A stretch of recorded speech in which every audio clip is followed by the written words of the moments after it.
board member colleagues? Hey, Dr. Burke, before we begin, would you mind if I made a few housekeeping remarks? I apologize. I was caught in the conversation, so I forgot to do my duties. Okay. Thanks. So good morning, everyone. Thank you for participating in our remote meeting for the Administrative Committee meeting today. We'll do our best to facilitate a smooth public participation meeting. We ask that everyone be patient as we navigate this together. We have two formats for participation. We have the Zoom web application as well as teleconference. And before we begin, I want to review some guidelines and general instructions for the meeting. Please silence your other communication devices, such as your phone or your cell phone. This will ensure that we're not hearing any feedback or causing interruption during the meeting. And during the meeting, all participants on Zoom, except for board members and South Coast AQMD staff, will be placed on mute by the host. And that means you will not be able to mute or unmute your lines manually. After each agenda item, the chair will announce public comment.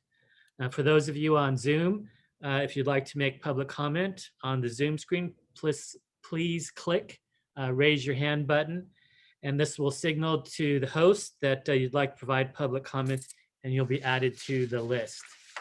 And if you're using Zoom on your smartphone, please tap the raise hand button on the bottom of the screen. For those calling in using the phone line only, you can dial *9 on your keypad to signal you'd like to comment. Your name will be called when it's your turn to comment, and the host will unmute your line automatically. Please note you can hang up and leave the Zoom meeting at any time. That concludes my comments. Thanks, Dr. Burke. And I would also suggest a roll call. Okay, Nancy, would you call the roll? Here, Councilmember Benoit, Here. Councilmember Caccioti, Here. Councilmember Mitchell, Yes, here. and Dr. Burke. Yes.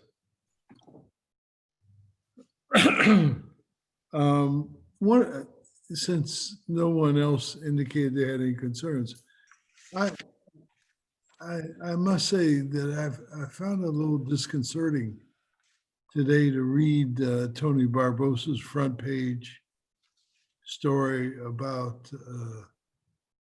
the air quality. And that's where I was getting my information.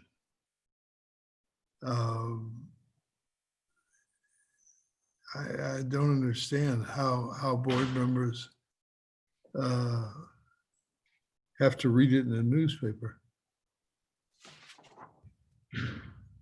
Dr. Burke, we can do a number of different things. We can provide out alerts. All board members should actually receive copies of the ozone and the smog advisories. And those go out when we issue them. Now, one of the things that I have heard is that some of the board members have requested information that they can utilize on their social media feeds. And we've also provided that to one of the board members. So if there's more that we can do, we can send out, instead of the advisories to everyone, we can send a special one. I mean, those are some of the things that we're doing with regards to getting it out. I don't know the answer to the problem, but don't you think it's strange that I read about it in the newspaper this morning? Well, I really don't think it's strange, given all of the things that are going on with the wildfires and the focus, particularly in the media. Did he interview anybody at AQMD? Pardon? Did he interview anyone at AQMD? Yeah, he actually submitted a list of questions that we provided data for. So for instance, when they talked about some of the high readings on the west side, we had talked about what the data means. We talked about the impact to the Los Angeles station and how that was extremely high. I believe it was over 180. And I know if Dr. Fine is on the line, I'm sure he could add some comment, because we actually had to check the QA/QC on that. So we actually did provide a lot of the information to him. We've had numerous interviews and media requests from all the TV stations, from the others. Dr. Gosh has been in the media talking about the health effects of smoke, what people should do with all of the smoke and ash in the air. So we've actually I think yesterday alone, Dr. Burke, there were probably over 25, maybe even 30 media requests. So we've been extremely busy dealing with the media with all the fires and the impact from the smoke and the heat. Well, I understand you're busy, but my position doesn't change. I don't think that my colleagues should read about it in the newspaper and not hear about it from us. Just my feeling on that. But, I- you know, if it was something about you, you'd want to hear about it from us and not read about it in the newspaper, right? Absolutely. Okay.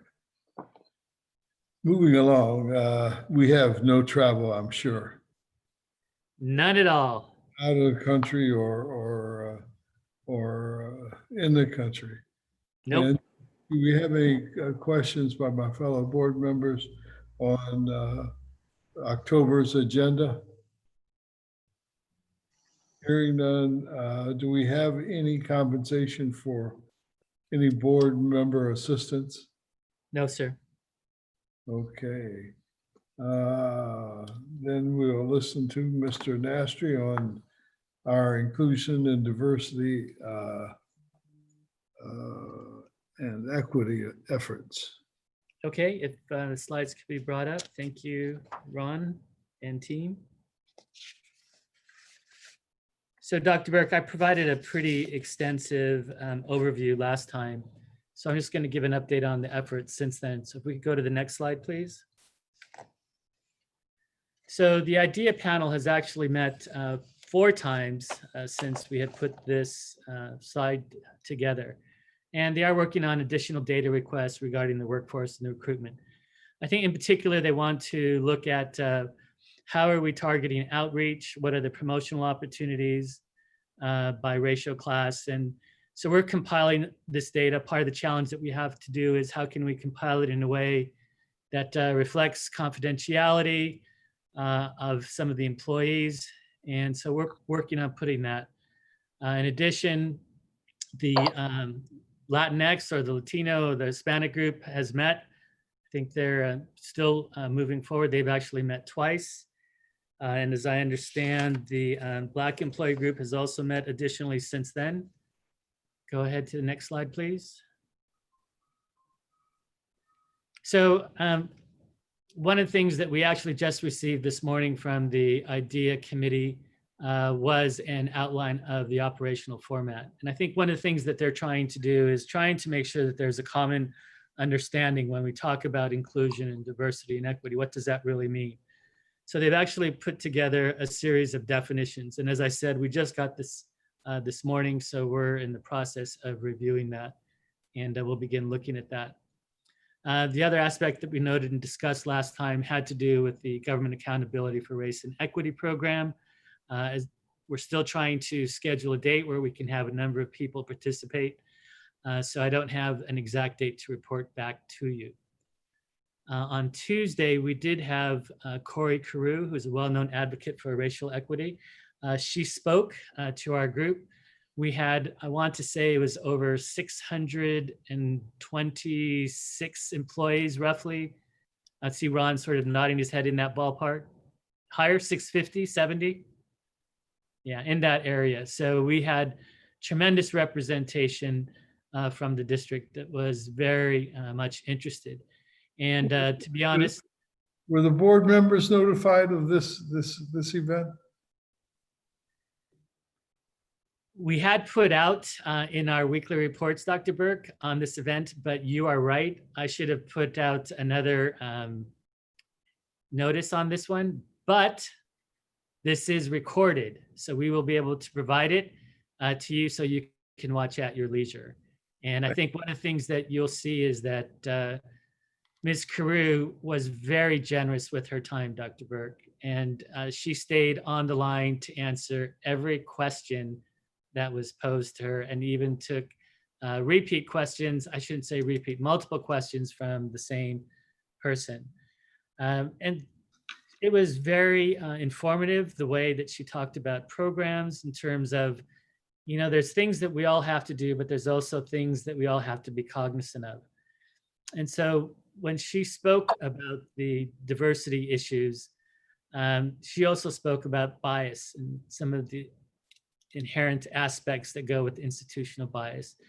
And I think one of the main points that I took away is that each of us has to confront and address it. And so inaction is not an option.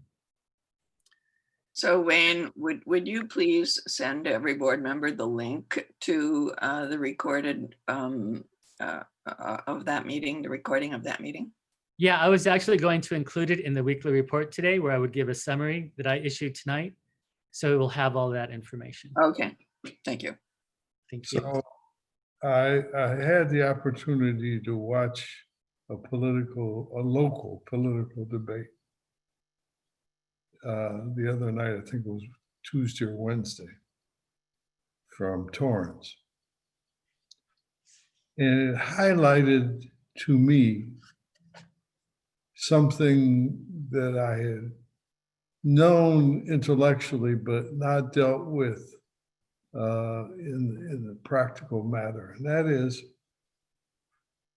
the approach to any problem or any situation can take one of two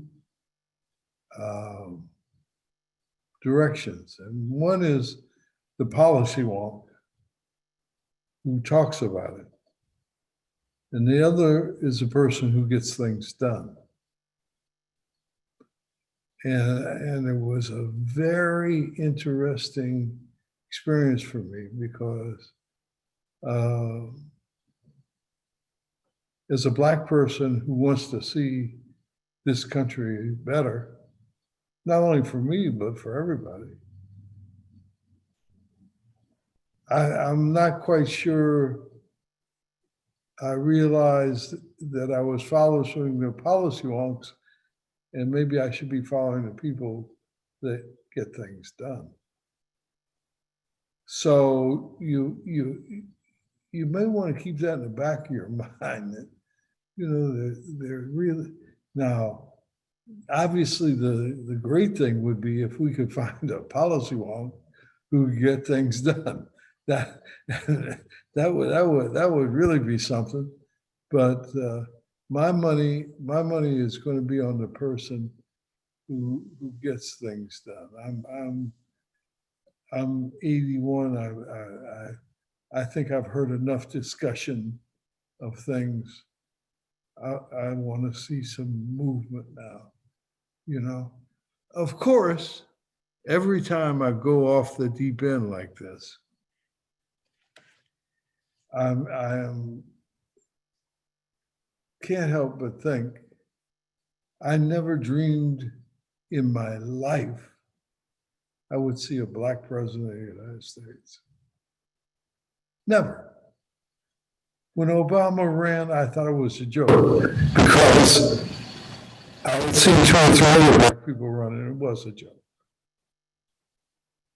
And now, not only do we have a Black president, we have a Black female vice presidential candidate. Now, here's my qualm with her. I don't like her. I didn't like her for probably 2 decades. So, but I'm forced in a position that I have to like her for this campaign because I have no choice. Now, my wife and my daughter, they love her. In fact, one of the interesting things was that on the night that she was appointed the candidate for vice president, she was texting Autumn about my granddaughter from New Hampshire. So that kind of softened my position on her a little bit because, you get nominated as vice president candidate in the United States and you're talking about my grandkid. that gets you some brownie points with me. But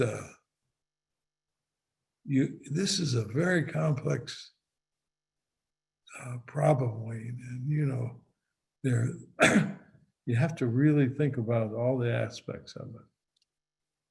I agree, Dr. Burke. And, you know, I like to think that I get things done.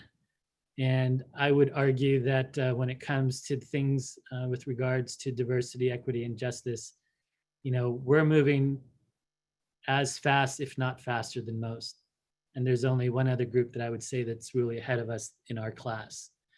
But as you note, Who's that? Bay Area just hired Veronica Eady as their diversity and equity officer. And Veronica was formerly, I guess she was a deputy EO for the California Air Resources Board. But Veronica has been in this space. Let me tell you, that doesn't say much for me, because in my tenure with California, unlike Judy, in my California experience with the California Air Resources Board, their sensitivity to people of color was right around zero.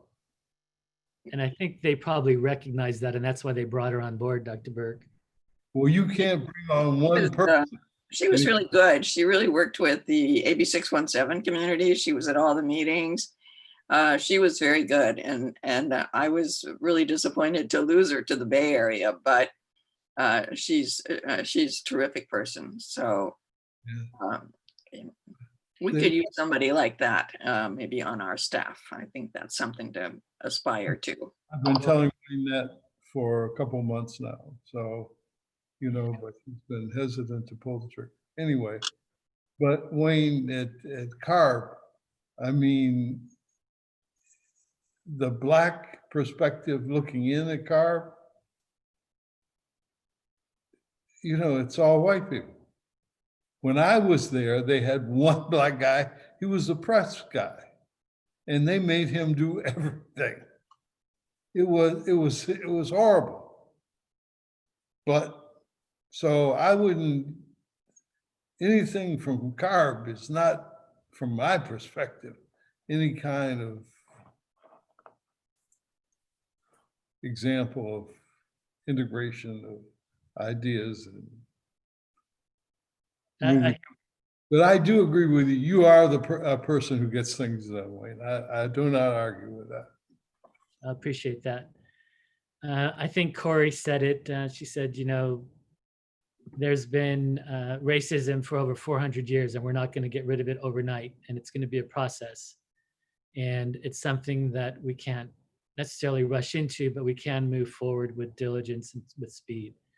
And I share the frustration, Dr. Burke, and I've said to staff, we are never going to be moving fast enough, and we're never going to be making everybody happy, but we've got to continue to move.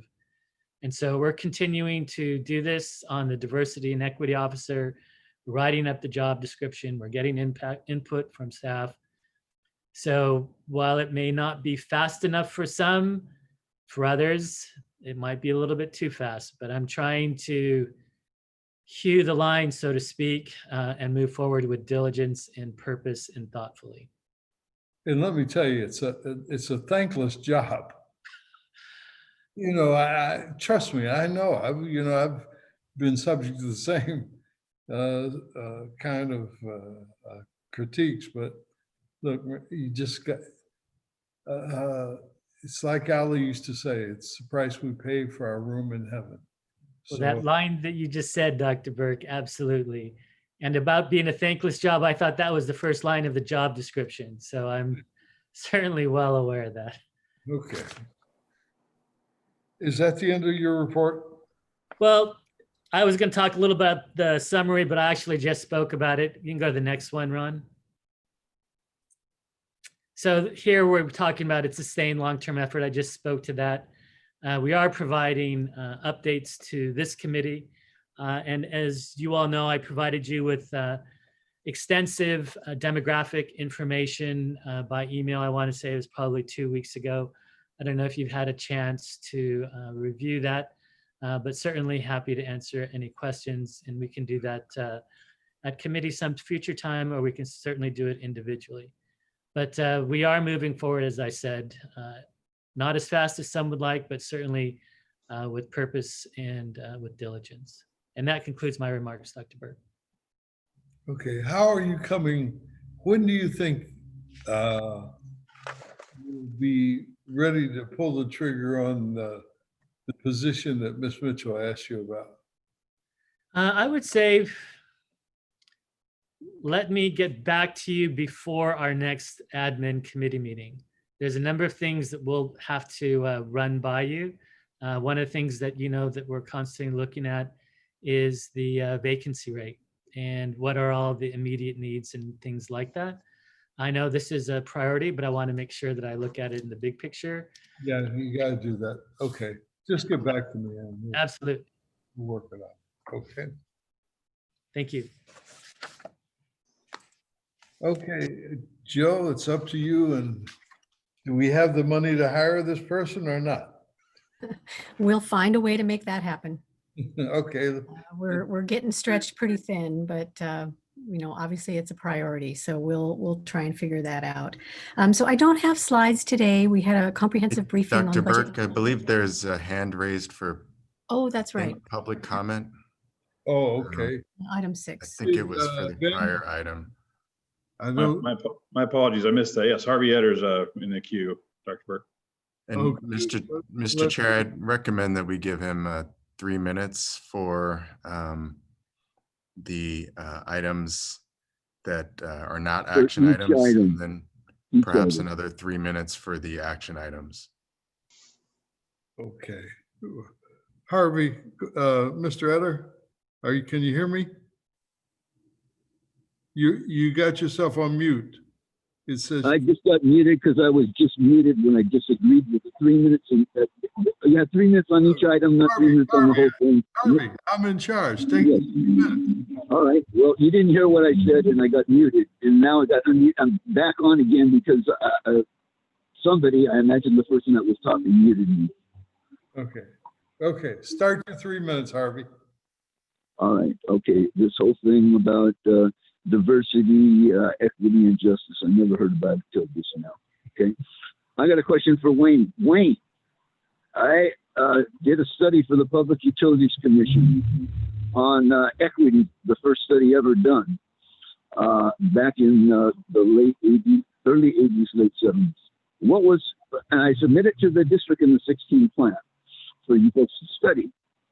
What was the name of that study? And what did you do with it? Who studied it? Harvey, I'm not familiar with what you're talking about or the study that you're referencing. Okay, all right. Okay, well, this is important because this is what you've done. You've purged the work that we've done, just like the state purged us. We got accused of being an FBI agent at the first anti-nuclear pro-solar national strategy conference at the University of Kentucky in Louisville in '78. When Tom Hayden did this, called me an FBI agent and refused to come to the meeting. This is garbage. He was running the solar agency for SolarCal for the governor for 4 years. And there was no cooperation. We were working with the PC on these equity issues and everything else and public solar power back then. And this is a real problem, and it continues now. Okay? And if you can't even get grip on the history of what happened 40 years ago, 45 years ago, by the first black appointed commissioner to the PUC in the history of the state by Brown in his first term. His family organized it, and the 54th, the fighting 54th in the Civil War. Okay, it's outrageous, and I'd like to go on from there. But in this whole thing with times and the comments that I made at the last meeting, in the general meeting on the 4th. And when I was upset, when I got purged and got shut up and put on it, and I came up and I made comments, I just listened to that, and I think I got purged again. I did make the statement that they should not have a license to practice law. You don't treat people this way. And someone who's from that community and doing it, it's more outrageous. I'm applying right now from the street where I'm sitting for that equity job right now. We got more comments for later. There's a lot of stuff happening. It's time to reevaluate. Sorry, I got a truck coming by. that will reevaluate this district, this state of California, and how it fits in what needs to be done. That this is another virus that we're dealing with. This is happening now, and it's a big thing. The fires, I've told you about this in the last couple of meetings, and that you can't have this plan. You never had this stuff counted in. Anyway, we got to deal with the real world now. We cannot have some little plan and extending this date for Chowchilla. I still need to get the date of when APA is gonna do that so you can. Thank you very much for your testimony. Okay, back to Ms. Wynot. Okay, so I was saying that we had a pretty comprehensive briefing at the board meeting last Friday, and there's really nothing of significance to update between last Friday and today. I would just say we had another typical week where the permits were a little bit lower than the previous week, but nothing remarkable. So I just would see if there were any questions. Do we have any questions for Ms. Wynot? Okay, no questions. That's a reasonable report there. Okay, Mr. Alatorre, your report took a half a ream of paper when I printed it out last night. I apologize for that. Yeah, it's okay. It's not okay. You know, Mrs. Burke is very, she only issues me a few dollars at a time to buy paper. So, Did you also print it? Did you also print it in color, Dr. Burke? yeah, the red, I love that red, man. Yeah, that was very nice. The red was a great touch. Mr. Alatorre, go ahead and give your report. Thank you, Dr. Burke and committee members. Back in February of 2019, the board created the Why Healthy Air Matters High School Education Program. Program, as you know, outreaches to students and teachers in environmental justice communities to educate them about South Coast, AQMD, and air pollution. Program also seeks to inspire students to pursue academic professional careers related to air quality and the environment. That's something that the board has talked about in the past, is, you know, getting educating these kids about the environment, and hopefully they seek not only an education, an environmental education, but an environmental career. At the April 2019 meeting, after an RFP process, the board approved a one-year contract for consultant services with the Lee Andrews Group to assist with the development, outreach, implementation, and evaluation of the WAM program. So what I'm going to present today is a summary of the year-end report of the WAM program. So some of the key points include outreach to over 40 school districts, to 8 private schools and 5 charter schools, 27 school districts and 5 private schools entered into agreements with South Coast AQMD, with a total of 100 schools confirmed to participate in the first year of the WAM program. The breakdowns for the schools confirmed to participate in the first year program is as follows: 47 schools confirmed in LA County, 15 in Orange County, 14 in Riverside County, and 24 in San Bernardino County. Unfortunately, the completion of the program was impacted by COVID.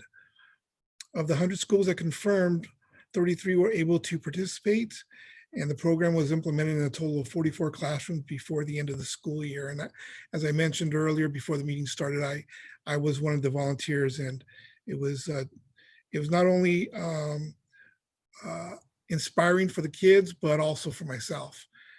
It's always good to educate our youth. The remaining 67 schools that were scheduled to begin the implementation were scheduled to implement it after March 2020. That's when COVID hit. So 22 schools were in LA County, 3 in Orange County. Of the 33 schools that were implemented, 22 were in LA County, 3 in Orange County, and 4 in Riverside, and 4 in San Bernardino. The remaining schools that were identified are going to be doing it into the new academic year. So it's going to be in addition to what is required by Lee Andrews Group to get the program into these schools. So a total of 367 classrooms are going to be implemented this year. WAM also is adapted to be taught in either a distance or hybrid learning environment due to COVID.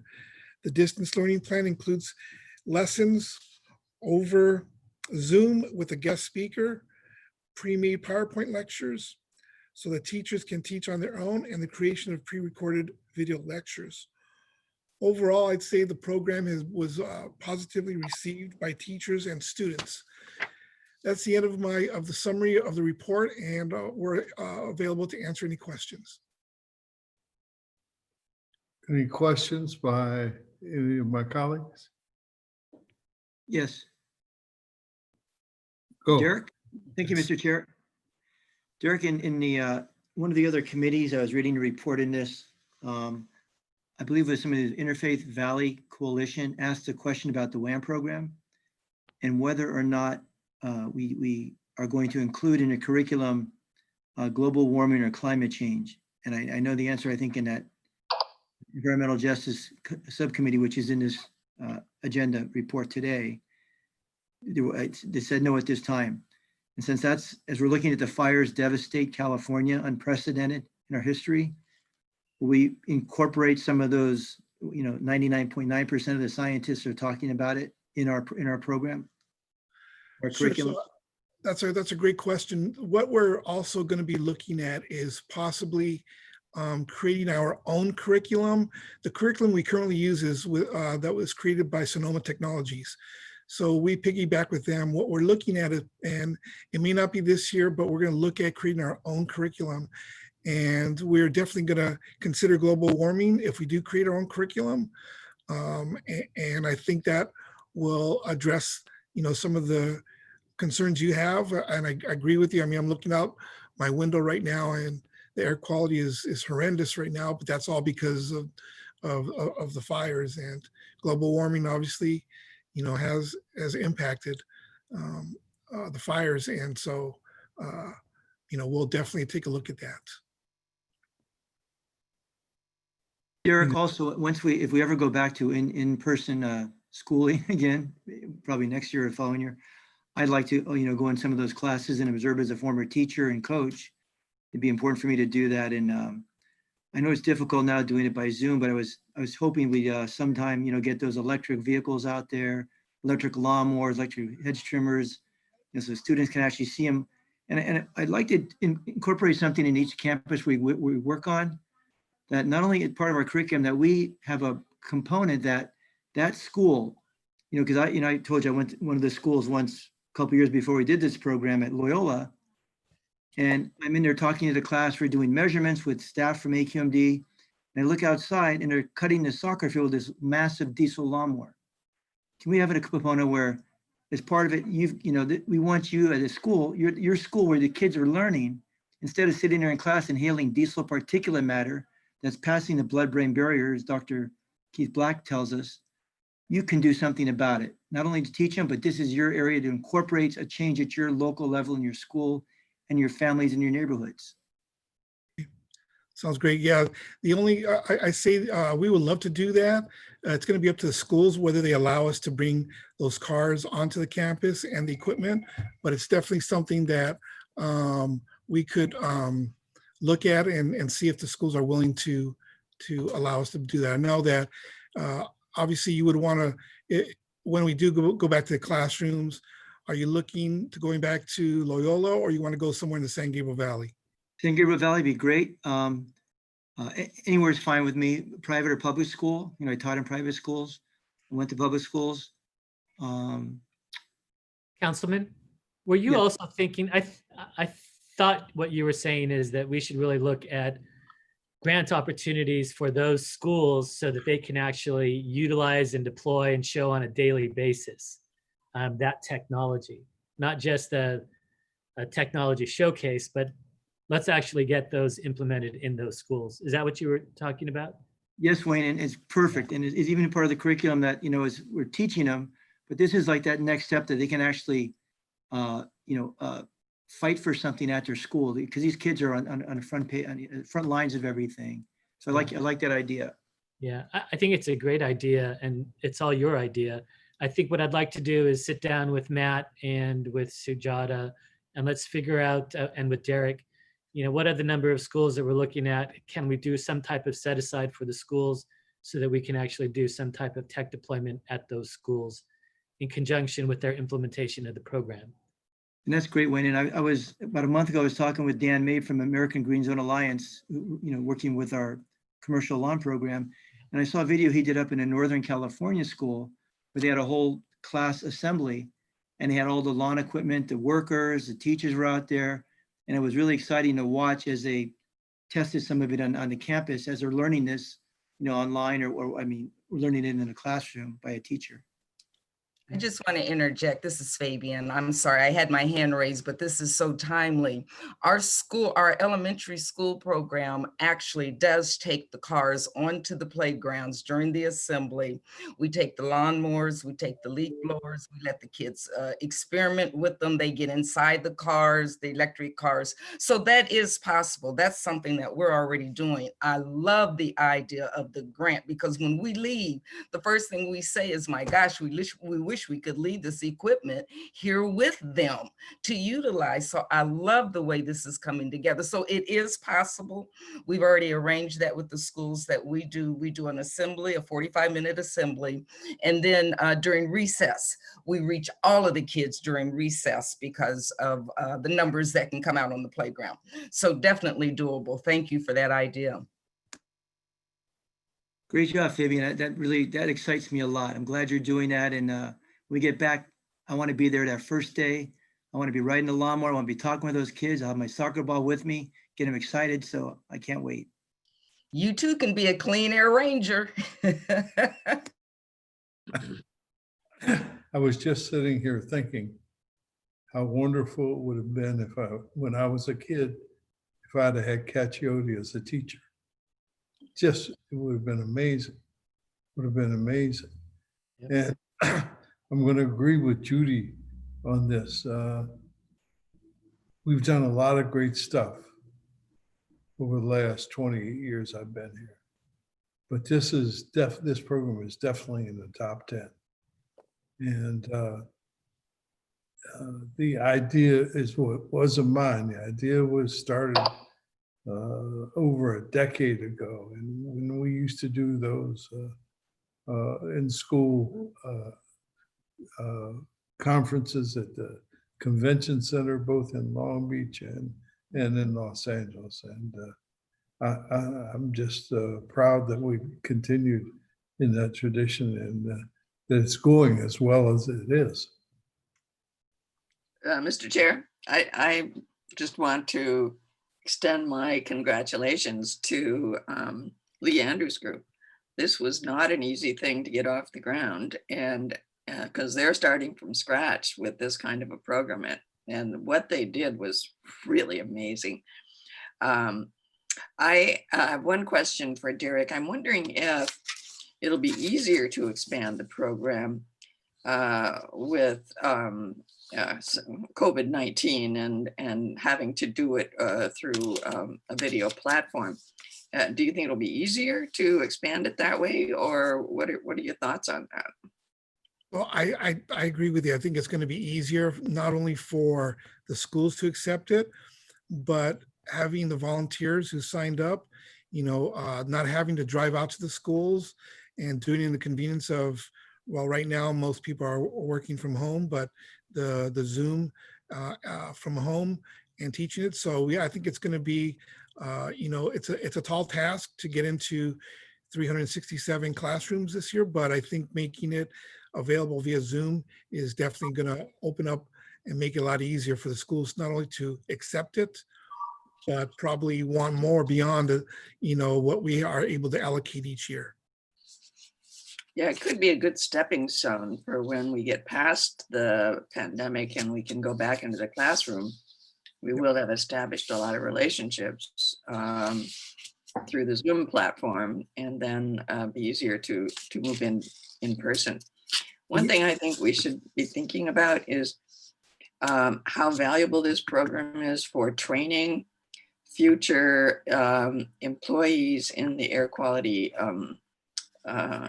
subject matter. To work in the field, to work for us, to work for other Bay Area districts or other air districts. I think that that's a real positive possibility. These are really good jobs, good paying jobs. And and interesting jobs. And I think that we should be emphasizing that, and perhaps along with that, emphasizing to these students that we have an intern program that we put on every summer.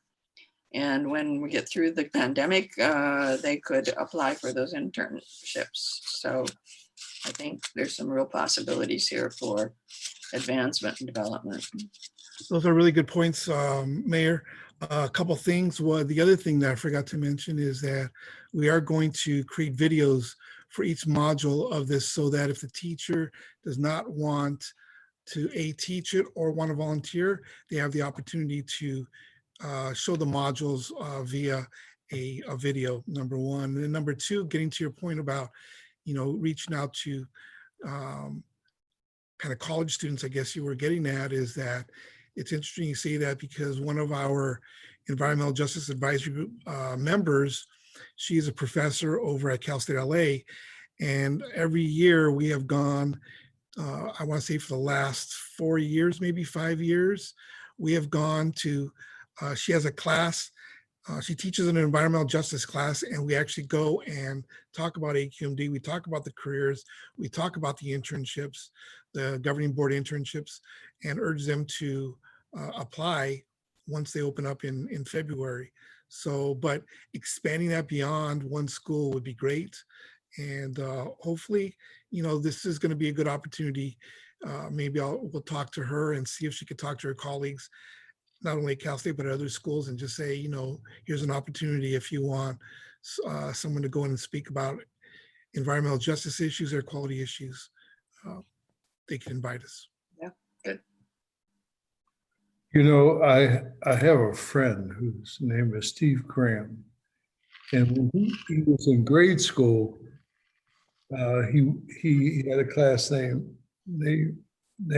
classmate named Bob Yeager, who is now the president of Disney. So when the concept of whether we were going to go back into schools this year or do remote learning he suggested to Bob Iger that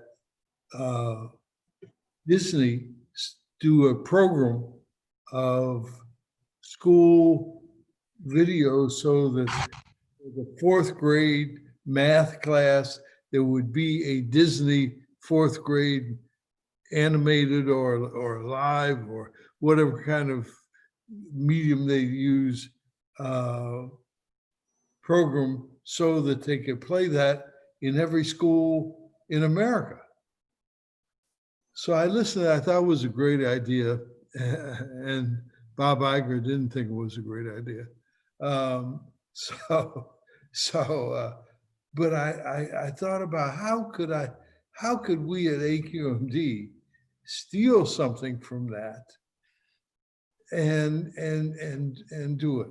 So, I know that Mr. Alatorre is doing videos, but I think you got to have somebody contact the studios, like Universal and MGM and all the big studios, and maybe some of the smaller animation studios, and see if they would be interested in doing a series of air quality teaching lessons. And because for young children, I'm sure it's better than watching somebody my age come in and tell them how important this stuff is, I know nobody my age would be in there, so you don't have to say that. So that's why, yeah, good point, very good point. We'll make sure that, for, because we do have the CAPES program, as Fabian had mentioned, and I believe in that program, we're looking at creating videos too. So we'll have the consultant reach out to those studios and see if they want to partner with us on something like that. Okay. Yes. I apologize for the interruption. I just wanted to inform the committee that we're having a little bit of technical issues. People can still call in, but people are having difficulty logging in via Zoom. We think it might be a Zoom issue. So again, just want to announce that people can call in, participate by conference, and we're working on the issue. So with that, I apologize for the interruption. Turn it back. No problem. I'm sorry to hear that there. Does anyone, Lee Andrews Group want to say anything about this before I call for public comment? Chairman Burke, it's Stephanie Graves. If I could just say a couple words, if that's okay. Sure. Thank you. Again, we are grateful and excited to have been on this project. And I can't say enough about our effective teamwork, though, with AQMD and Lee Andrews Group. And if I could just mention that AQMD staff, Monica Kim, that did an exemplary job helping with this. And of course, Derek Alatorre and Lisa O'Malley and Stefano Padillo, they should all be recognized as well, because it really took the team to put this all together. So thank you very much. Oh, no, thank you. And I agree with Judy. You guys did a great job on this. Okay, then moving along. Is there any public testimony on this item? Yes. Okay. Harvey Etter has his hand raised, Dr. Burke. Who? Harvey Etter. Okay. Would you recognize Mr. Etter? Harvey? Hello there. Hi. The one thing hi there. I'm commenting on this. I heard the fellow, I thought it was a fellow who was with Disney Studios, one of the Iger or something like that, one of the honchos of that disagreed and thought this was not a good idea to go national or something like that. What were his reasons? Oh, I have no clue. I don't think personally made that decision. I'm sure that decision was made at the staff level, but they cited his name, yes.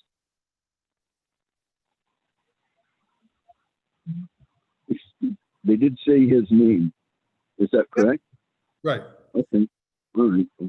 But anyway, I think it's great to be doing. I had the solar education job for LA County, for Santa Cruz County back in 77, 78.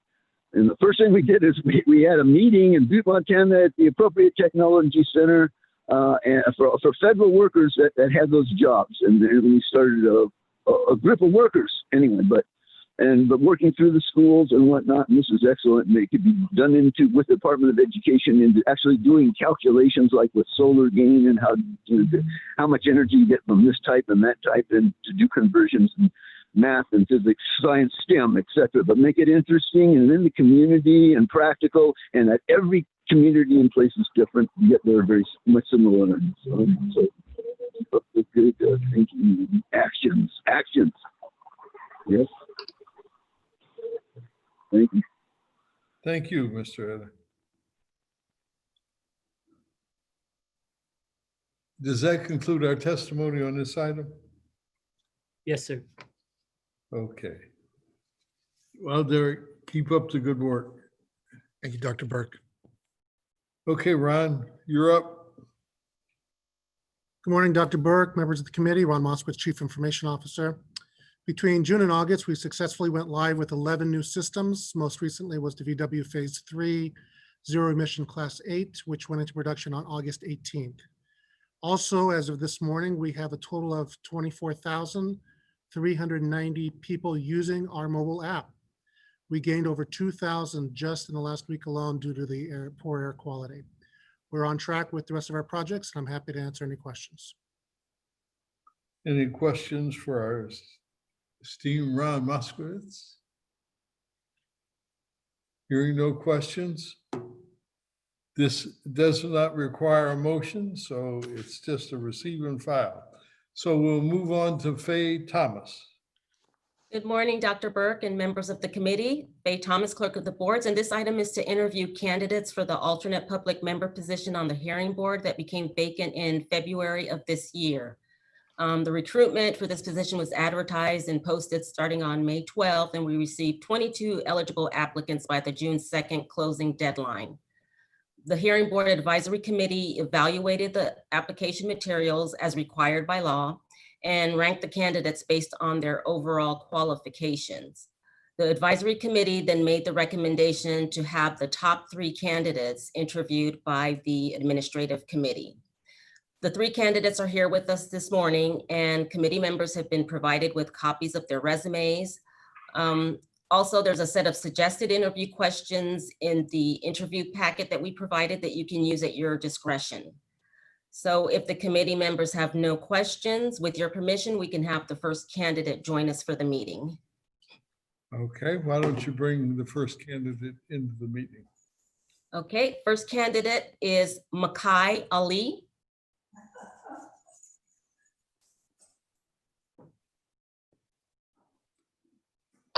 Is Mr. Ali in or out? Or? I got Barbara Beer.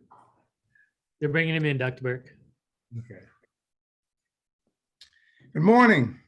Good morning, sir. How are you? Beautiful, just beautiful. Thank you very kindly for asking, and thank you for this opportunity. As you know, we're here to just chat this morning about the hearing board position, and I would like to ask my colleagues if they have any questions for Mr. Ali. Since it looks like they don't have any questions, why don't you tell us I do. a little bit about your background, sir? Thank you, Dr. Burke. As stated, my name is Makai Ali. I am a lifelong resident of California, Los Angeles County, and to be specific, Compton, California. I attended Alabama State University, California State University, Dominguez Hills, and I earned a master's in education leadership from Loyola Marymount. I'm very grateful to be here today and believe that my experience working in the area of equity as well as environmental justice and public education has uniquely prepared me for this role. I've served as a member of the Compton Unified School District Governing Board of Trustees for over 12 years, serving in the capacity as president of the board, the longest serving president in the history of the Unified School District. And I'm very grateful for that work with respect to having an opportunity to rectify inequalities and help others achieve their potential.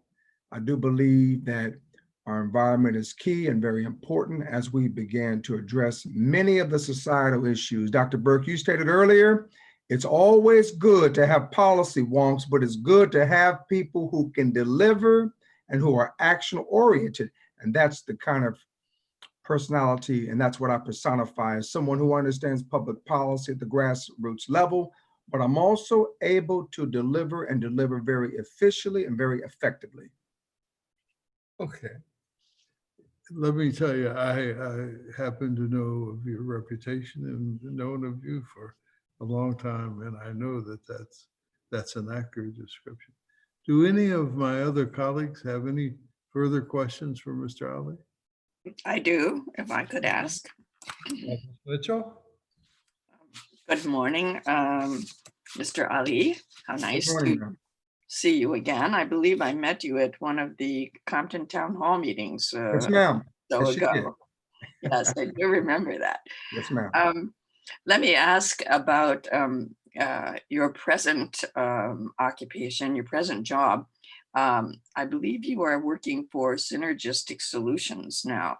Could you describe what that work is? I have it on your resume, but I'd like a broader description. So I serve as a managing director and chief advisor for the organization. I do a tremendous amount of work in the area of construction management, and I represent the interests, the policy position and interests of various companies throughout America who happens to have interest in the education sphere, whether it be public policy related, again, construction related, and or curriculum and instructional design. In addition to that, I've heavily invested and involved in procurement policies in multiple states outside of California. And I've done that specifically to ensure myself that I wouldn't have any conflicts in my capacity as an elected board member and or any other position I hold within California. So it's actual construction, like building construction or what, that sort of thing that you're Yeah. talking about, construction Yeah, now? school construction as well as advising in the area of procurement within that vein. Okay. And have you had any specific experience with air quality issues? Yes, ma'am. I served on the South Coast Air Quality Management District Environmental Justice Committee and worked very tirelessly with my good friend Fabian Wesson, who at the time was heading that committee, and had a great opportunity to not only represent the interests of communities like Compton, but also be a voice at the table with respect to those decisions that impact communities like Compton. And so I believe that my work and representing the interests on the Environmental Justice Committee has uniquely prepared me as someone who's able to understand public policy, but also deliver on that commitment. I also believe it's very important and very meaningful that we understand the deleterious impacts of pollution and emission sources at the grassroots level, which is, again, what I was able to bring to that Environmental Justice Committee during my tenure. Thank you. Thank you very much. That's helpful. Dr. Burke, if I may jump in for a quick second. Mr. Benoit? Sure. Mr. Elliott, pleasure to meet you. I'm also looking at your resume, and I'm a little more curious about your time at both Raytheon and Boeing. I'm sure you had some exciting opportunities there, and I'd like to hear about those and how those might relate to air quality as well. Well, I can't talk about everything because I'd have to kill you. But I've toured that facility, and when I went there, they had a couple of these rooms with tarps that were amazingly large. I understand the consequence there. Yes. So what I can talk about that's very applicable is some of the regulatory aspects with respect to Sarbanes-Oxley compliance. I had an opportunity post 9/11 to work hand in hand with the Raytheon leadership to develop a business continuity and strategy plan for the company, which is very important. And I'm quite confident that the folks over at South Coast Air Quality Management District understand the significance of business continuity planning in the event of any catastrophe, including espionage. If someone decided to kidnap the distinguished chairman, what would AQMD do in his absence? So it's very important to understand business continuity planning. I was very instrumental in working with manufacturing engineering, as well as manufacturing planning around some of the engineering management aspects with respect to that work at Raytheon, as well as heavy invested in recruitment and retention of qualified technicians at Boeing. Very much involved with work over within the satellite assembly, integration, and test facilities. So I've had a chance to work in the public, the private, as well as the nonprofit space. So I bring that experience of understanding to this role. Thank you very kindly, Mr. Councilman. Thank you. Mr. Chair. Yes, Mr. Caccioti. Thank you, sir. Mr. Ali, reading your resumes, I'm very impressive in the government and private sector, as you indicated. Now, as an elected official like ourselves, for the Compton School District, are you still on the board? Yes, sir. So I'm very impressed, but I need something. I want to ensure that in your heart, you're motivated and inspired to do something. As a board member for the school district, how many schools are in your system? Approximately 40 campuses within the system, sir. Okay.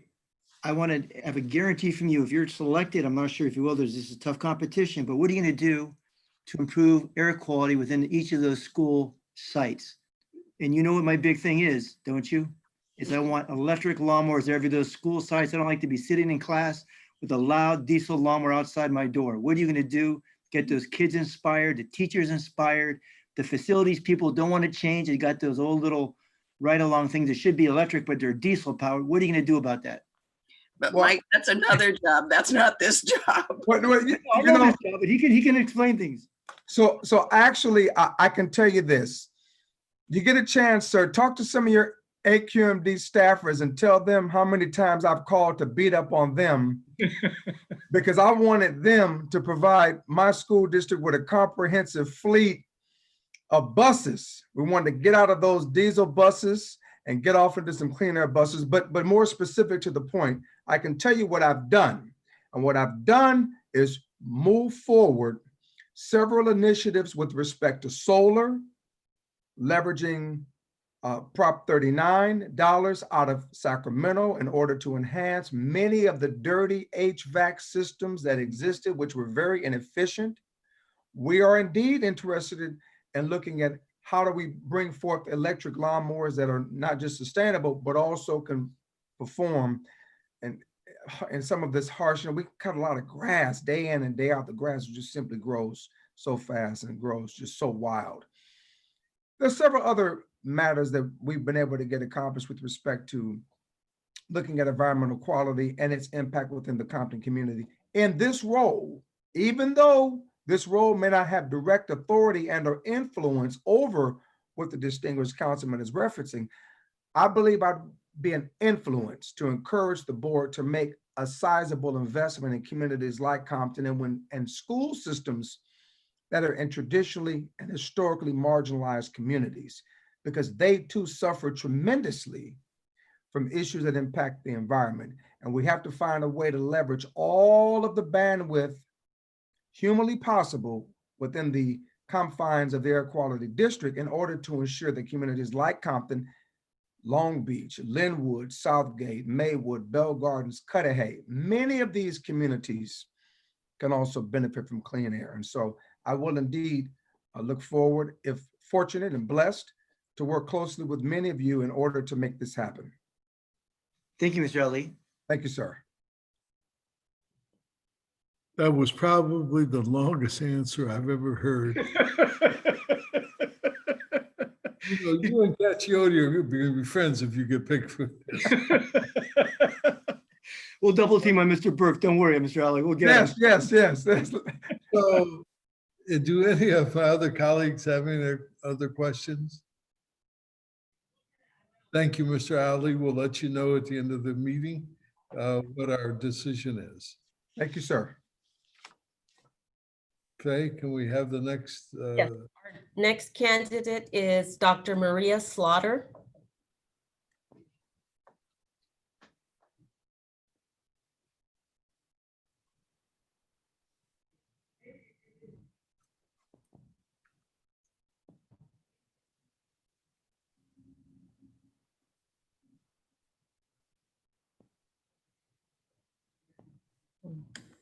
Good morning.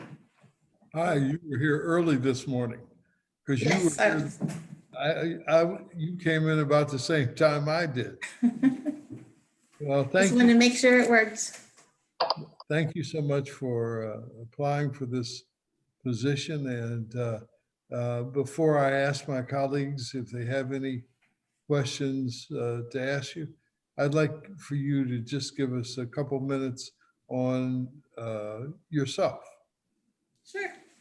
So I'm Maria Slaughter. I have a background in engineering, a bachelor's of science in mechanical engineering, a master's of science in civil engineering with an emphasis in environmental. I have an MBA and I have a doctorate in educational leadership. My work experience includes working for aerospace, Rockwell International Rocketdyne Division, and also for the printing industry. I've worked in public works. I've been the director of public works for a municipality.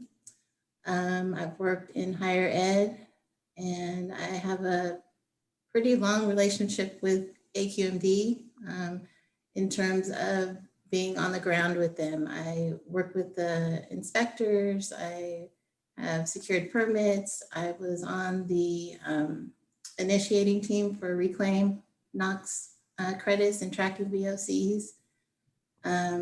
I have done asbestos compliance, asbestos management, and I've taken advantage of some of the programs that the SCAQMD has had to offer. We actually have placed electric mowers on the Cal State Long Beach campus. I secured a grant for mobile source reduction from AQMD.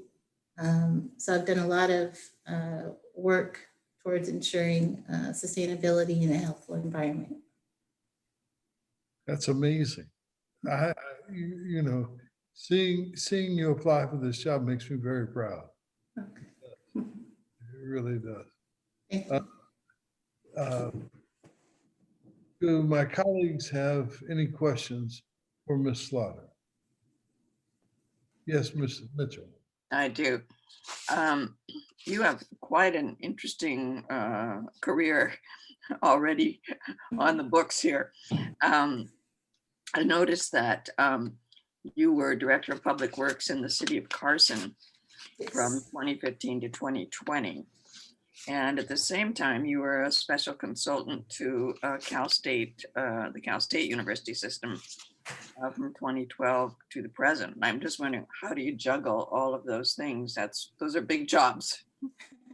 Well, I think it's a little known fact. You only need 90 minutes of sleep. So I've been working off of that for several years. Actually, you know, being a director of public works is a 24/7 job. But when I do find some opportunities, what I help the chancellor's office do is improve efficiencies and effectiveness across programs. And I'm passionate about trying to help public agencies improve operations. And so when I get a sliver of time to help them, that's what I do in my off time. And if you were chosen as a hearing board member, you have to be objective and unbiased. And I'm wondering whether you have a lot of connections in your past career. Do you feel that you could be independent and objective as a hearing board member? Oh, definitely. So I am naturally curious and extremely objective. So I have to see all sides of something to really appreciate and understand it. And I think that that's a key component of being an effective board member. You gotta listen, you gotta, you know, keep your mind open and be able to weigh the different factors that affect outcomes. Okay, thank you. Thank you very much. If I could ask a question. Morning. Thanks for joining us. I'm just curious, what encouraged you to apply for this position, and what interests, what's your opportunity for this opportunity? What interests you most? Well, I actually saw a position a couple of years ago when I was looking at a magazine, the LA Sentinel. I did not apply at the time, but I thought, wow, that would be a great way to kind of mesh my passion for public service and my experience in environmental compliance and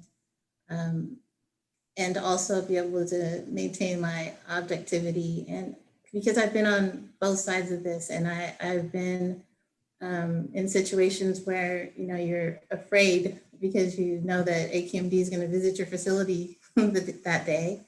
And also in situations where you're able to take advantage of all of the benefits that AQMD has to offer as a business that's trying to both operate and become green. So I feel like I have that added bonus of having a comprehensive view of all of the activities associated with with being a board member. Very good. Thank you. Mr. Chair. Anyone else? Yes, Mr. Caccioti? Thank you, Mr. Chair. Hi, Ms. Slaughter. Hi. I'm looking here at Carson, and I know you're a consultant for the colleges. And although it's different from maybe what you'll be doing as a hearing board officer, tell us some of the things that you were passionate about regarding cleaning up the air when you were in those different jobs, in those arenas. I'm passionate about making sure that people are able to work, play, and breathe, you know, in the space that they occupy. Because I recognize that AQMD is responsible for, you know, half of the state's population. um, I'm focused on balancing those two things that, we have all the people here because we have all the businesses here, and it's important to make sure that they're both able to effectively operate in the same space. And so the ways that I have promoted that in the places that I've worked is securing funding to make the next leap. I talked about the electric vehicles. That was a grant that we secured. The electric mowers at Cal State was also taking advantage of programs that are available. When I worked for a printing company, we had been using recuperative oxidizers to run our plant. Printing is an extremely dirty industry, and while I was there, I put together a plan and we actually installed regenerative thermal oxidizers. All of those things help our company, but they also help the environment as a whole. I have worked on other energy and utility initiatives to make sure that we're able to reduce greenhouse gas emissions. While at Carson, I was instrumental in initiating us joining the Clean Power Alliance. And so now the residents are on 35% renewable energy. I'm sure Ms. Mitchell's familiar, or I'm sorry, Councilwoman Mitchell is familiar, but we received the Platinum SCE leadership designation because of our efforts to continue to reduce greenhouse gas emissions. So every opportunity I've had and every position I've worked in, I've made sure that I've infused green into how I approach my responsibilities. Thank you. Anyone else? Thank you so much for your time, and we'll let you know how it goes after the conclusion of this meeting. Okay, thank you.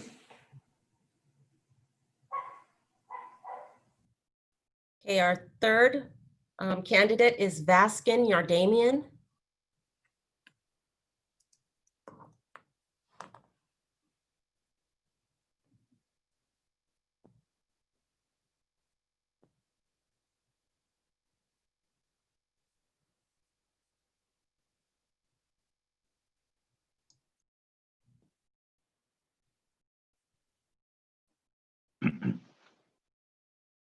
Good morning. How are you this morning? Fine, thank you, Dr. Burke. Good to see you. Me too. I'd like for you, before my colleagues ask you some questions I'm sure they have, I'd like you to take a minute or so to tell us about yourself. Sure, definitely. I'm Vaskin Yardamian. I reside in La Crescenta, California. I recently retired from South Coast AQMD. As far as my education, I have studied civil environmental engineering and I have earned a Bachelor of Science degree from California State University, Los Angeles, as well as a Master of Science degree in environmental studies from California State University, Fullerton. I have over 3 decades of professional and technical experience within air quality field at the South Coast Air Quality Management District. I worked in transportation programs, in technology advancement office, in enforcement and compliance division, as well as planning and rule development. So I have worked most of the majority of the divisions at the district. I also have some international experience. I worked in 2 foreign countries. I consulted them and I was picked up by United Nations Development Program in the past to do that kind of advisement. And I can go ahead and talk more if you want. That's good. How long have you been retired from AQMD? I retired on April 1st of this year, 2020. So this is my 5th or 6th month that I've retired. Got it.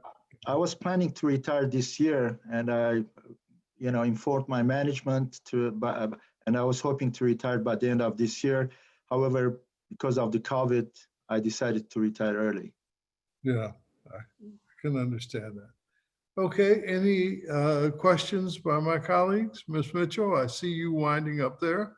Right, I'm winding up. Since you've worked for the Air District for over 30 years, if you were to become a member of the hearing board, do you think you would be able to obtain objectivity and independence in your decision making? Because on almost every case, the Air District is going to be one of the parties. Well, that's a great question. I mean, my over 3-decade experience with the South Coast AQMD, I believe it provides me the big picture on how to protect the air quality and public health at the same time to keep the economy healthy in our region. Because it takes experience, knowledge, and also wisdom to be able to decide the fine line where to protect the air quality and public health, as well as for the economy to stay healthy. In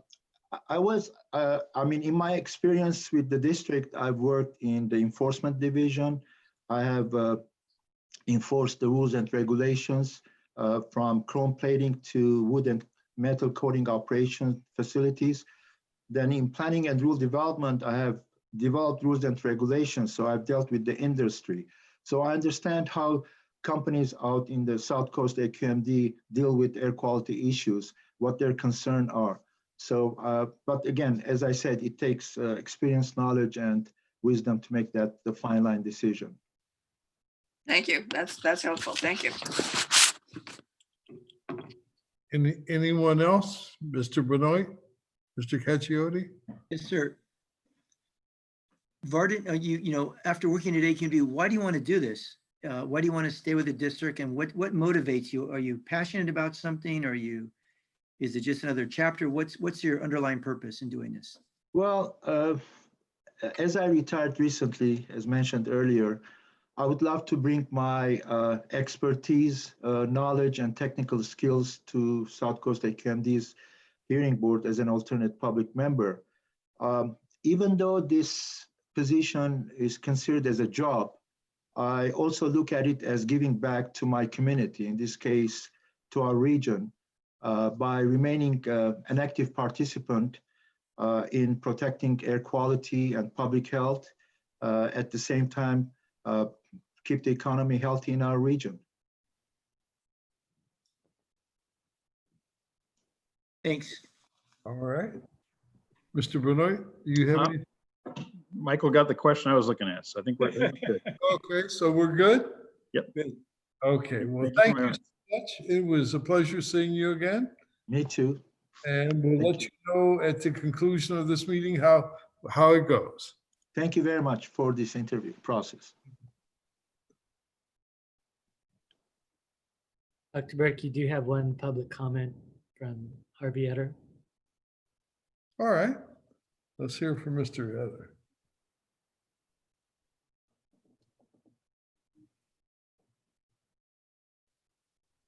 Hello there. This is Harvey Yater. I'm speaking for myself and for Public Relations, Power Coalition, etc. Sorry, it's kind of loud out here. Anyway, I could not hear what this position is for. At first, I thought it might be for the diversity, equity, justice job. Now I heard the hearing board was mentioned just with the last candidate. No, and I thought the term public member was also, I'm trying to find out what this job is for. Is this for the public member of the hearing board, or what is it for? No, it is for the alternate for the public member. Oh, so it is for the alternate for the public member. Okay, so it does relate to not the public member. If the public member is not available, this person would serve in their place. Okay, all right. So that's important. All right, so thank you. Thank you. Does that conclude our public comment, Mr. Benoit? That's all I have as far as hands raised, sir. Okay. then I'm open to the committee's deliberation on this item. Wow. Well, let me say that all the applicants were really good and very qualified. Having heard from all of them, and it is helpful to see them and to speak with them. My preference leans toward Dr. Maria Williams Slaughter. She just has outstanding credentials and a variety of experience as well. I like her temperament. You know, she seems very even and balanced. And I think that that is certainly a plus for somebody who's going to sit on a hearing board. Although I very much like Mr. Ali as well. And so I've met him personally, and he is just very outgoing, very likable guy. And so I think either one of them would be very good. I'm concerned about Mr. Yardemian simply because he has so much experience already with the Air District. And as my question indicated, I'm concerned about the ability to be independent and objective. I think he certainly has a scientific knowledge and background for this, but I'm always a little bit reluctant to hire somebody who's already been with the district for a long time and retired, and then to come back and serve on our hearing board. We've seen that before. So that's kind of where I'm standing on this right now. I'm anxious to hear from my colleagues. Okay. Mr. Benoit, I see you. Sure. You know, Councilman Mitchell, you summed it up almost exactly how I was going to sum it up. I think the depth of knowledge of both the first two applicants is just amazing, but I think she brings just a pinch much more to the table. And I think it's just what tough decision we had this morning for the alternate member. So yeah, it's just amazing. We're bringing some great applicants for this position. I'm so happy to be seeing that. So I'm sort of on the same path you are. To me, it's absolutely amazing. You know, this is the alternate position we're talking about. You know, I tend to agree with both of you, even though I have some question about her service with Carson. I understand that did not go smoothly. So I'm sticking with Ali because he's been around this district in a volunteer role. That's right. For probably over a decade and a half. So that's just my personal opinion. I don't, you know, but you're right. The quality of the candidates, I don't even know how this happens. I'm so proud that we got this kind of quality that, you know, maybe the secretary of the board deserves a kudo on this, you know? I can't imagine what the pool was like that you cut back to get these three people from. Mr. Cacchiotti, what is your? No, I share all your comments. I was just, it's a wealth of riches. When I was reading the resumes, I was impressed, but even more impressed when I saw them. Wow, I just, I'm leaning with the chair. Something about Ali just grabbed me, his energy, his background, business and private and government. She's incredible too. I wish we can find a place for her somewhere on one of the boards. You just can't let both of them get away. You know, somewhere we've got to figure it out. If she doesn't get it or he does, we just let him know when we want you. It's one of those fine-tooth decisions. I'm leaning towards Ali, but it's like a 50.1 to 49.9, one of those. 49.99. Yeah. Well, let's ask Wayne if he could help us out here. Is there something that we could do for her? You got a quarter, Wayne? Hey, Dr. Burke, I'd recommend that we focus on on just making that decision first, who you want to go with. I'm sorry. Okay. Well, I'll,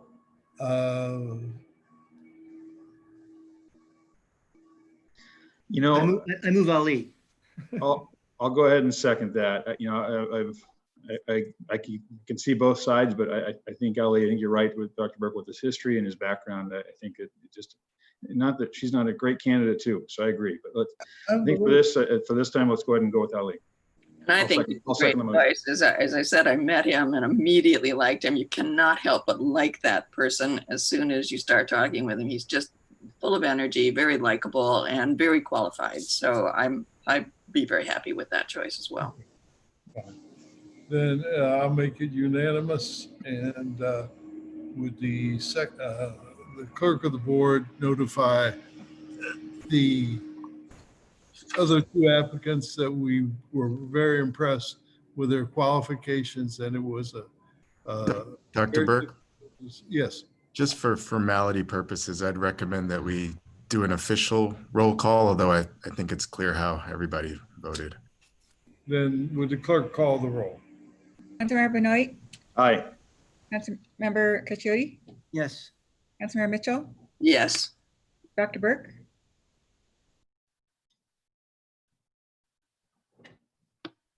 Dr. Burke, Yes. motion passes 4-0. Mr. Chair, before we move on, can I ask a question? Surely. And who's listening in? Is this open to the public, or who's listening right now? I'm just curious. It is? This is open to the public. Okay, so one of my, as we're talking about diversity and inclusiveness, even the last meeting, remember we had to choose another hearing board member? And I remember after seeing our the different diversity at our district, I'm seeing how difficult this is sometimes. Today it wasn't. We had great diversity, great choices. But last week, or sometimes you've got maybe, whether it's an Asian American, an African American, Latino, or white. I've seen in some of our choices, it's very difficult when I want to try to balance the numbers, whether it's not employees or hearing officers. Sometimes there's a group that's not represented that doesn't apply or something like that. So I see the difficulty sometimes, and I think I want to let you know I struggled with it last meeting on making a choice, because just some of the diversity, I wanted to maybe select somebody, but I didn't feel they were the correct one. That's all I want to say. I understand exactly what you're saying, and I've been a victim of that same thought process myself. Yeah. So I definitely understand. Thanks. Okay. With that being completed, then we move on to Ron. Good morning, Ron Moskowitz, Chief Information Officer. This is a standard request to issue a purchase order for our Ingress database system, including software licensing, maintenance, and support for 1 year. The database supports over 30 critical AQMD client server and web-based applications. The funds are available in our budget, and I'm happy to answer any questions. I move approval. Second, Mr. Chair, we do have a comment on this item from Harvey Eder. Mr. Eder?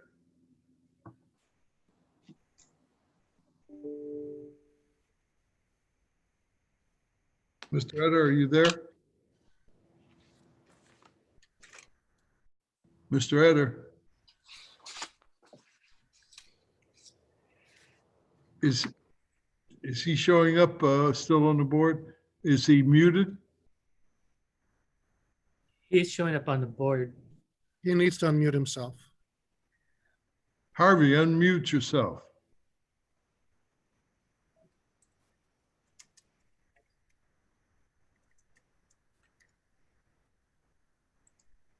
Hello. What are we doing? Still showing is muted. Are we sure we've unmuted him on our side, Ron? We did, yeah. It's up to him. Okay. Hello, Harvey, was that you? His hand raised about halfway through our discussion about the board members, which he'd already commented on. So maybe he just doesn't realize his hand's still raised now, but. Okay, well, we tried, and can we get a motion on Ron's? I believe we have a motion and a second. We just need to go ahead and call the roll. Okay, can clerk call the roll? Councilmember Benoit, Aye. Councilmember Cacciodi, Yes. Councilmember Mitchell, Yes. Dr. Burke, Yes. motion passes 4-0. Okay, Mr. Oliveira. Morning, Dr. Burke. Let me show video. Dr. Burke, members of the committee, good morning. John Olvera, Deputy Executive Officer for Administrative and Human Resources. This action is to authorize the Executive Officer to execute a 5-year lease agreement with Pitney Bowes for mailing and shipping, folding and inserting and envelope addressing equipment at a total cost of $156,000. An RFP for this equipment was issued in June of this year. Pitney Bowes was the bidder with the highest average evaluation score in each of these equipment categories and the lowest overall cost proposal. Funding for this lease is in the current budget and will be requested in subsequent budgets. I'm happy to answer any questions. Move approval. Second. Call the roll. Councilmember Benoit, Aye. Councilmember Was Mitchell, there- Wait, Nope. No comment. okay, I'm sorry. no problem. Councilmember Benoit, Aye.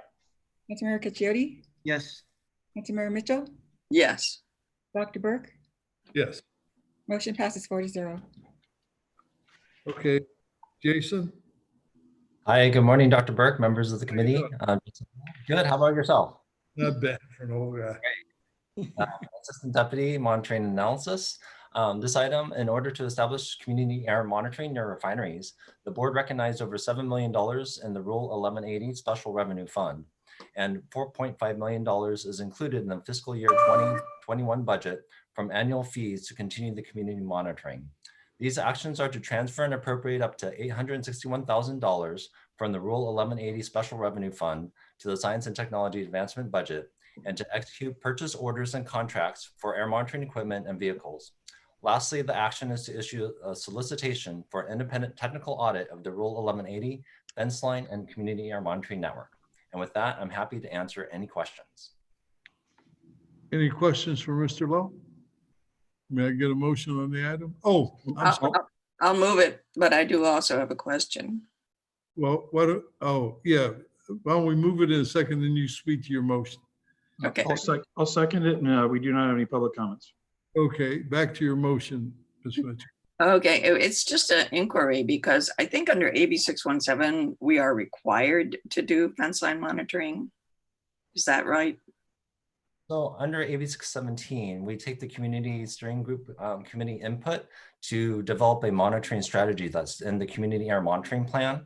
And we made the community aware that Rule 1180 air monitoring was already occurring. So that was already a benefit that was going to be within the Carson, Wilmington, Long Beach community. There is a refinery that's outside of that, of course, per the rule that we'll be monitoring. But primarily, AB 617 is independent but related to the Rule 1180 fence line monitoring. Okay, I knew we already had a rule in place when that law was passed, so we already were on board with it. So good, we need to do this. I'm very pleased to see that. Yeah. Dr. Burke, could I add something? Surely, Ms. Barbara Beard? Yes, thank you. There actually, if my recollection serves correct, there was a Maratsuchi bill that required the refineries to pay for fence line monitoring, and it was consistent with that statute that this rule was developed, and so the refineries have to pay for the whole cost of the program.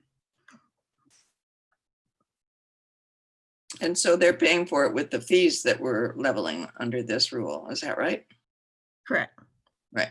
It doesn't come out of our budget. Yeah. Okay, thank you. Question? Yes.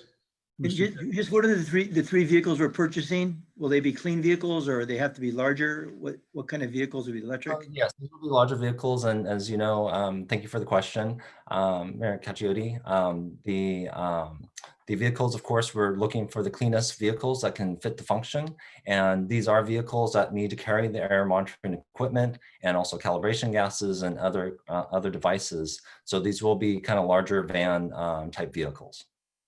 So you're not going to get any, there's no electric vehicles, it's going to be gas powered. So we've been working with Matt, looking at the technology advancement office, looking at current vehicles, electric, and also even looking into what's coming on the horizon for next year to kind of see what the possibilities are, looking at the cost, duty cycles, mileage, et cetera. So it's something we always are actively looking for. Within the time frame that we may need these vehicles, that technology may not be ready for it at this moment. But obviously, bottom line, we're always looking for the cleanest air quality vehicle for the purpose. Thanks, Jason. I saw, I get some emails. I forget the company, but there's a couple with 150-mile range for electric vans and larger vans. So maybe we can look at some of those. I just forget that there's so many emails, but I got a couple yesterday. There's a couple new companies, so I think great. It's very difficult for people to accept our position on clean air vehicles, and then we're out buying other type of vehicles. This is the second or third time that this has come up. This is not a good thing. And checking with Matt, Matt needs to find some vehicles. Mr. Chair, I'm sorry to keep bringing it up, but I was thinking about it the other day. It's a valid point. It's a very valid point. Yep.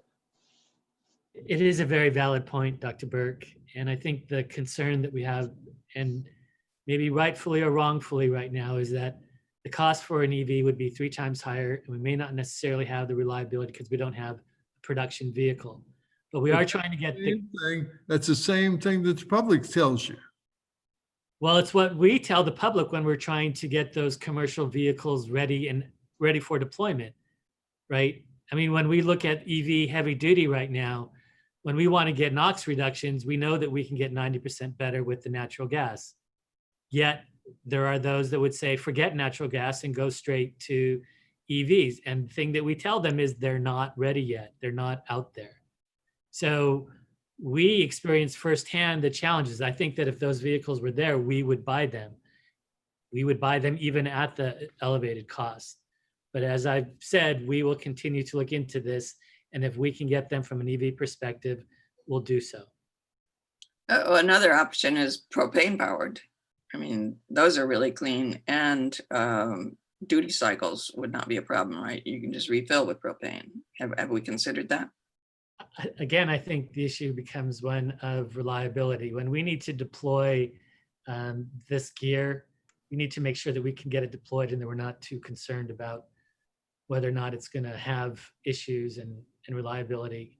I don't think that there are many propane vehicles that are out there anymore, but we can look into this. Yeah, we actually have a couple of demonstration projects to develop 0.02 gram propane engines. They haven't yet been commercialized though. I'm a no vote on this. But anyway, I'll accept a motion and a second. I'll move the item. Second. Would the clerk call the roll? Oh, do we have any public testimony? Yes, sir. Harvey Edders raised his hand again. Okay, Mr. Eder? Mr. Eder? Hello. Okay, this should not count as my time. First of all, I was trying to get into the previous session when we had the 3 applicants, and I had to call in. I had to call in twice. I was not able to put in. Just now, I put in a dozen times. I had to call in 3 times to call back now. I'm being purged. I don't know if it's by you or Zoom or both of you. Zoom's got to go. Anyway, look, the comments that just made by Wayne, okay, we ought to be looking at alcohol fuels. Okay, there was a recent study out of DOE or Business Commerce that said there were 70-80% reduction of carbon dioxide in equivalents. Okay, and still it dealt with NOx problems. It's not been dealt with. That's a better way to go, and I brought this up several meetings. Okay, so that's being ignored. The numbers that Wayne gave out, he doesn't know what the hell he's talking about. Did you drive an electric car, Wayne? Do you know anything about the economics of O&M operating a car over the life? It's a lot cheaper, man. And the same for trucks. You get 2-3 kilowatt hours per mile with a truck. Okay, at 30-40 cents a kilowatt hour, that's $1. 50 cents. Okay, it's twice that for diesel, and plus the emissions. You can't give out information like this to the public. You should not be in your position, straight up. And other senior staff members that have been arguing against the equitable just solar transition. And this came before the state 40 years ago, 45 years ago, and nothing's being done. And with the kind of question, I'm incorporating by reference the LA Times for the last 6 months. And today it's got stuff about the fires, and that it's 121 degrees. We broke the record. It was 119 a couple years ago, and then 10 years ago it was 117. That's an outrageous increase. And that from 05 to 15, from Fields, from UCLA and Run the Health Department, there's been a 35% increase in hospitalized for health problems, and we got to get the death figures from that at $9 million per and $16. Okay, it's the whole change of the. I want to talk directly to the governor. Apparently, I'm not getting calls back from Dr. Burke. People aren't being taken seriously, and it's just ephemeral. Do nothing. You're not doing anything. It's time to do it. Not just with lawn equipment. We got to go into the vehicles. We got to go into the buildings. We got to set up the structure co-ops, and they got to be vertically and horizontally integrated for the advantage of the low-income people, the poor people. The homeless should get these first tax-deeded properties that people are speculating and whatnot on. They should go to people that need it, man. We got to change the values of this culture from self-destructive in this life, a la Nietzsche, to some kind of fabled forever land. It ain't that way. And we got to do better, and we got to do it now. And we got to talk about it like a Wilco, Impossible Germany. And that was the group that was used to sing thumbs for Newsom. Okay, I'm dyslexic like you, Newsom. Talk to me, man. Talk to me. I don't know, man. And I've got public comment. Do we have any other testimony on this item? No, sir. Mr. Chair, just before the vote, I just wanted to make a comment. Yes. So I found the email I got yesterday, and I don't know what the restriction on the range is. I know we go to a number of different sites, but I got this on a van, or like a mid-sized van. It says a purpose-built zero emissions minibus capable range of 150 miles. The Green Power EV Stars are purpose-built zero emission minibus capable of a range of 150 miles, 25-foot shuttle bus. So if we have chargers out there, is it something, maybe we purchase one of these buses and the other two gas, but at least give it a try. I mean, when I had I was one of the first adapters, I had still have the Prius, but I had the Nissan Leaf, which had a range of 100. I had sacrificed, but I got around. Then BMW i3 had 180, 90 mile electric range. You could get a little gas added on it. So the evolution, maybe we get one of these vans or like this Green Power EV, I'll forward it to Matt, and the other two gas, just try it and maybe put some electric charging stations out there. Edison's gonna be doing all through our basin, and just at least give one a try. So we are aware of the green power technology, Councilman, and it's an excellent idea that we were contemplating to use as part of our demonstration program rather than put it into operations. Okay. Which would probably make more sense to do it as a demo pilot, but we'll entertain that and then bring it before the committee. Thanks, Matt. So what happens if we don't approve this? Well, Dr. Burke, I would suggest that if you're concerned about the vehicle aspect, let's pull the vehicle aspect out, because there's other components that are important that we should advance. And then on the vehicle aspect. Look, Wayne, I'm not going to slow down progress here. My immediate concern is that we keep talking about it for years and it doesn't seem to move the needle. I initially was going to vote against this, but I'm prepared to let it go forward. Okay, but we really need to get off the dime and get something done with these vehicles so that we're not telling the public to do something or asking them to do something, and we're not prepared to do it or able to do it. Understood. Yeah, understood. Okay, we have no public testimony. We've got a motion and a second. Would the clerk call the roll? Councilmember Benoit, Aye. Councilmember Casciotti, Yes. Councilmember Mitchell, Yes. Dr. Burke. Yes. Motion passes 4-0. Okay. Mr. Alatorre, we have a report from you on 14 and 15. Do you have any comments on those reports that you'd like to make? Oh, Dr. Burke, thank you. Okay. Is there any other business before the committee?